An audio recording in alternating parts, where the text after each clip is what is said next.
Joining me now on this exclusive Sportskeeda.com interview is a man who was the senior editor for many years at Pro Wrestling Illustrated, a longtime editor at OneWrestling.com, and quite frankly an icon in terms of covering the grappling game. I'm talking about the legendary Bill Apter. How are you doing today, sir? Well, thank you very much. As Captain Lou Albano used to say, I'm a legend in my own mind. But it's great to talk to you, and if people are reading this, it's great to be with you in print. And, so I'm open to any questions. As someone who's a longtime observer and writer about professional wrestling, someone who's covered the industry for so many years, how do you feel like the pro wrestling industry has handled the COVID crisis? I'm concerned periodically when I see wrestlers in the ring without COVID masks nose to nose. I really am. I know that WWE and AEW and Ring of Honor are doing the best they can during the COVID crisis to keep their business going and keeping everyone safe. So how are they handling it? They're handling it the best they can. I hate to give a cliche answer, but that's the best I can do.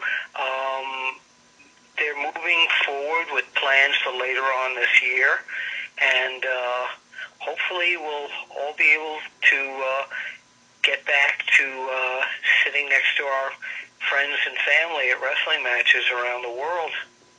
You know, during this crisis, a lot of the companies have gone on to do some cinematic matches. How do you think these cinematic matches will be viewed in terms of history? Because obviously they're not the traditional wrestling match. It's going to change the way things are done because there are a lot of current fans, since they were introduced to the cinematic matches, they're craving those over the regular matches. So it's a different genre. It's a different genre of sports entertainment at this point, where they can have the wrestling in the ring and they can also have a separate section for cinematic matches. So it just expands the horizons of what the athletes can do. Right now, WWE may be more financially successful than they've ever been, especially coming off this NBC Peacock deal. But what do you think about their waning popularity? I don't think they're really waning. I just think that there's, because they're doing a few million less than what they've been doing, it runs in waves. And I think that with more eyes on the product when they go to Peacock, and that they're being with Fox, and I know their Fox numbers were down a little bit, but again, it runs in waves. People get attracted to what they're doing, and with more publicity from a company like NBC, more visibility, I think they're going to just their numbers will come back up again. What do you make of, on the flip side of things, over on the AEW side of the ledger, what do you think about their partnership so far with all these multiple organizations, including Impact and now apparently New Japan? Where do you see that going, Bill? I love it. I hope Ring of Honor gets involved. And NWA, they've done a little with NWA with their girls champion. No, I'd like to do more the merrier. That's great.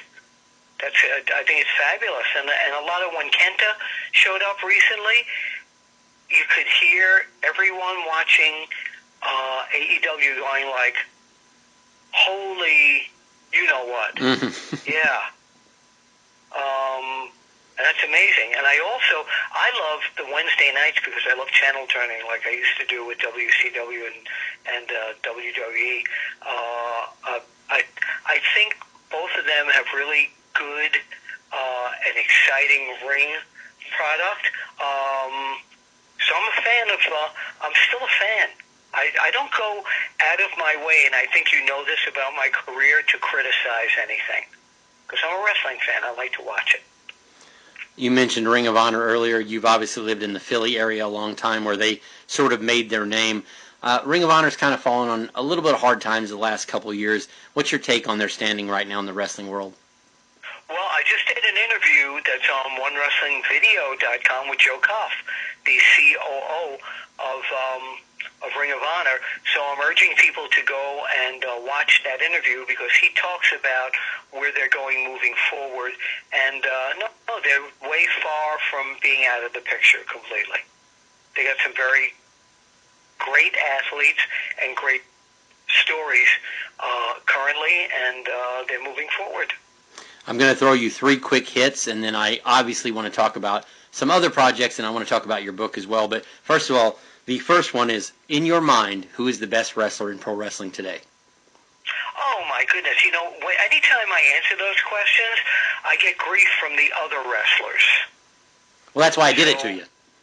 I know, so I've got to be a coward and pass on that because I have several answers. But because politically, I always stay correct. But I will say that Inside the Ropes magazine, and I was one of the people that voted for him, the Wrestler of the Year was Drew McIntyre. That's an excellent choice. I would definitely put Drew McIntyre. Kenny Omega and AJ Styles are always going to be there at the top of the list. But one of the reasons here is also because of what Drew McIntyre said recently. They were talking about maybe matching him with The Fiend, and he said, no, I don't want to get involved in something like that. The belt and wrestling should be respected, which is why he only wants to wrestle other wrestlers, which I thought was just terrific for him to say that. Well, I ask you, although we flipped the calendar a couple of months, or almost 2 months ago now, what was your favorite story of 2020? Yikes. I guess AEW coming out and making a splash, because no one's done that in a long time. And finally, I'm going to get to your book, and I also want to talk about some other places that people can find you. But the last of these 3 questions is, where do you see the wrestling world in 10 years? You've obviously been around the business forever. You've seen it all. You've done it all. Where do you see the industry going in the next decade? I should be champion by then. I would think so. I would think so. It's hard to predict because the scope of the whole business is changing due to the COVID problem and due to the way people are viewing TV. It might be all cinematic matches by then. I don't know. I can't really predict that. Well, I dropped a couple hints already about one of my favorite wrestling books ever written. It's called Is Wrestling Fixed? I Didn't Know It Was Broken, by a gentleman called Bill Apter. Talk about the book a little bit and where people can find it. Well, the book has been out over 5 years now, and it's still selling. It's been on my shelf for 5 years now. Well, thank you, and I always plug the heck out of it.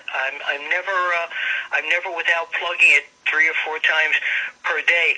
It's not just the story of my career in pro wrestling. It's storytelling. People always point to me and say, Bill Apter's been around since watching wrestling since the late 50s and in the business since the early 70s, and what a historian. I'm not a historian. I'm a storyteller. I love getting up in front of people and telling stories, and that's what my book is all about, telling stories. When you read my book, you can hear my voice, Uncle Bill, telling a story to you. So, yeah, it's all about my interaction with the wrestlers, the people in the wrestling business, about my side career in entertainment and music and acting, about time I spent with the boxing magazines that we did, that were published by the same company that put out the wrestling magazine. So, yeah, a lot of good stuff.